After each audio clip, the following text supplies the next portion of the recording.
So, what do we take away from the president's visit? Here to help us work through that are our line opinion panelists who have all agreed to comb through the headlines this week and offer their thoughts. Former New Mexico House Minority Whip Daniel Foley is back. Thanks for being here. Attorney and line regular Sophie Martin returns. Good to see you. Familiar face and former colleague of Dan's, erstwhile State Representative Janice Arnold-Jones is here. Erstwhile, I love that. And the Executive Director of Prosperity Works, our friend Michael Barrio, is here for another go-round as well. And Michael, I'll start with you on this. At this stage, it seems the president is courting Hispanic voters. Is there something he could say that will sway Hispanic voters here? And did you hear him say it specifically in the rally? I think that's a difficult question to answer because I would say yes and no. Okay. I think Hispanic is a pretty broad term. Let's start there. Especially Absolutely. when he started talking about, how he has support from Cubans and Venezuelans and how are you lumping this perceived demographic together? And are you assuming that all of those values hold true across those demographics? But to another point, though, is that I think that a lot of voters don't really know the details about some of the policy proposals that are being put forward with this administration or any previous administration. Your average voter usually is only passively familiar with politics. That's right. And so, the rhetoric is incredibly important and effective in trying to win a certain state. I don't know how possible it is here in New Mexico, but I do think there's a shot. Let me swing to Dan on that question. Interesting you mentioned that there. We heard the president say that Hispanics understand our nation's drug problem better than others. I don't know if you caught that part of it. It was very interesting. What did you make of that? And is that, again, a winning strategy to bring in Hispanic votes in this state? So, I don't know. I think, I think when you look at the drug plight in New Mexico, and we talk about northern New Mexico, you look at what's happening in places like Espanola and Chihuahua, places like that. Right. I think people like that hear that and they relate to that.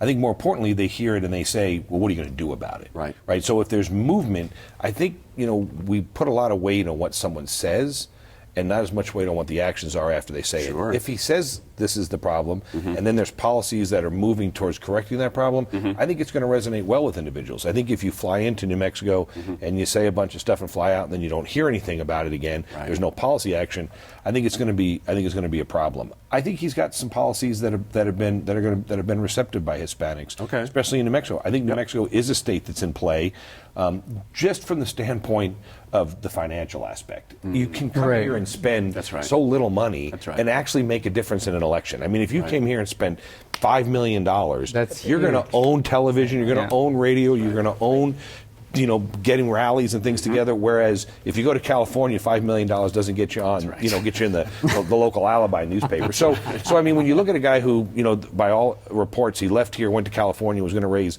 something like $16 million that one night in California, San Francisco.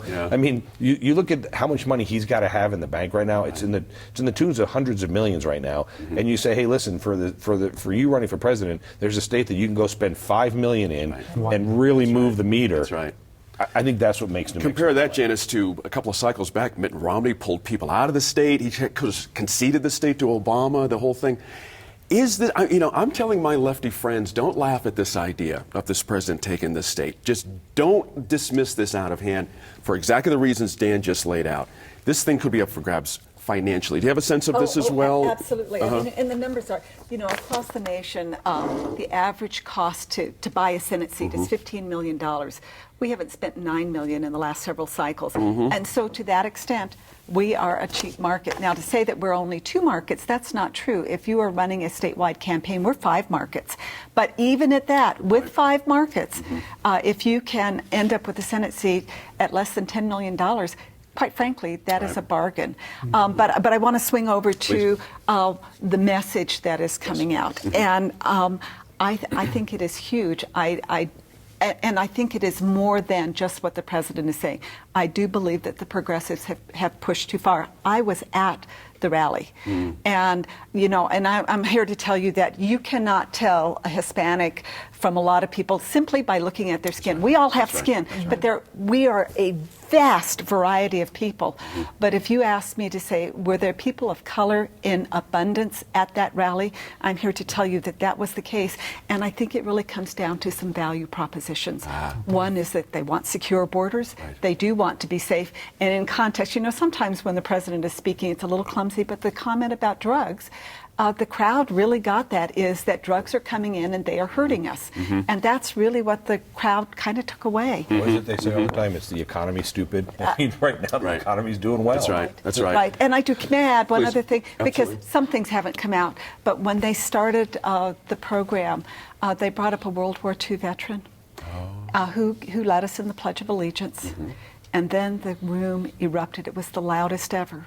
Thank you. Thank you. Thank you. It was so, I mean, it gives me very chills sweet. to think about it. Yeah. You know, one bit of it that caught my ear, Sophie, was when the president actually gave some props to Mexican Americans. It was a very interesting situation how Mexican Americans have contributed to the economy, to all kinds of different ways. Very different from speeches we've heard. Very New Mexico specific, obviously. How do you think it plays? It seems to me that what we've seen with this president, his history, is that there are the scripted moments and there are the unscripted moments.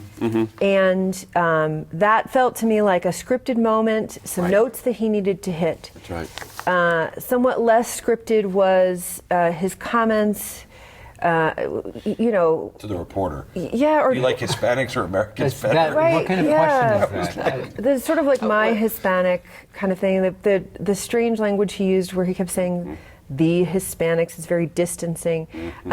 My sense from this event was that he may have realized that it's not okay with all of his voting pool to look like a racist.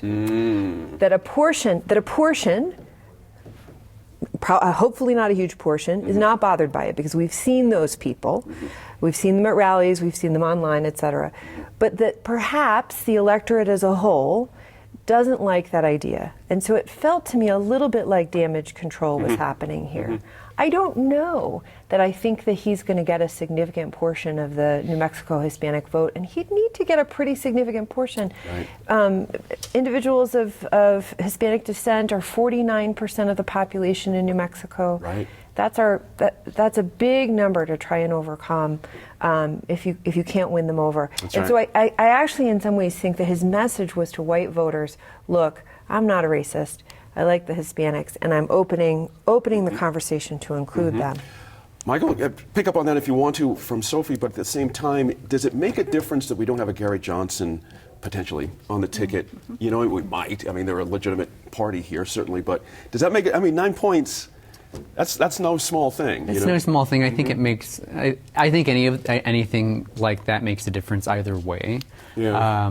I think it's going to be interesting. I think, especially coming out of this last legislative session, I think that we're still going to see a little bit more of the residual effects of some of the bills that went up and passed this last session, like the guns. Everything to do with guns. You did bring up Second Amendment. Got a lusty abortion, roar from big it too. ones. Those kinds of issues really are key issues for a lot of Hispanic communities, I believe, Yes. and rural communities. That's right. And that's exactly where we are. And so it really does make. I don't think it's out of the realm of possibility that New Mexico is a state that he could potentially turn. It really just depends on, what does our legislature look like after the Give election. Janice the last word here. What does he need to do here in a minute? What would flip New Mexico in your view? What would have to happen? Well, I think that Michael's just hit on those key issues. Second Amendment issues Right. for Hispanic New Mexicans is huge, but so are the faith and value issues. But I want to just comment on at the rally. I felt a little bit like the president had waded into the debate of Latinos versus Hispanics. Yes. And so the campaign says, we're all Latinos, but in New Mexico, that is not my experience at all, that we are Hispanics. I'm very proud of the lineage that we can trace back generations. And so how do you balance that? And there's been a lot of discussion about it, but I think that was homage to the fact that we are Hispanics versus Latinos. Do you think he was being careful, essentially, in order to make I that do. interesting? I do. He can put in place the victory model that George Bush did, where they knew every vote in every precinct in every Yeah. county and had the boots on the ground. That's what made the difference in New Mexico. New Mexico is, even though the media and the money is important, Right. it's still a local hand-to-hand state. Right. That's right. If you got the boots on the ground, they can get out there and shake people's hands and talk to them. It makes a difference in this. Interesting point there. I'll have to leave it right there. We'll take a quick break to reset and come back with the latest plan for public financing in our city elections.